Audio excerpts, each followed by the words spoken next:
আমি একজন সৌদি প্রবাসী, নিজের নামে কতবার ওমরা করা যাবে? আমি এখন পর্যন্ত 2বার ওমরা করেছি, আমি আরও ওমরা করতে পারবো কিনা?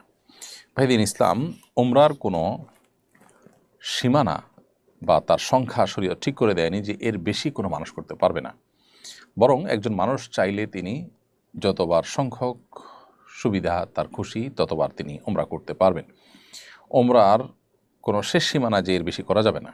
তবে ওমরার সংখ্যা বৃদ্ধি করার চাইতে কোয়ালিটি বৃদ্ধি করাটার দিকে আমাদের বেশি মনোযোগ থাকা উচিত। যদি আপনি কোয়ালিটি ঠিক রেখে প্রতি সপ্তাহে ওমরা করতে পারেন, আলহামদুলিল্লাহ, সেটা অবশ্যই খারাপ কোনো বিষয় নয়। তবে একটি সফরে গিয়ে বারবার ঘুরে ঘুরে ওমরা করলে ওমরার কোয়ালিটিও থাকে না, আর এটা সালাফ বা পূর্বসূরীদের সুন্নাহও নয়। সেই জন্য আপনি জীবনে বারবার বিভিন্ন শহর থেকে এসে, আপনি জেদ্দায় আছেন, মদিনায় আছেন বা সৌদি আরবের কোনো শহরে আছেন, বারবার আপনার আসার সুযোগ আছে, আলহামদুলিল্লাহ এসে আপনি ওমরা করেন।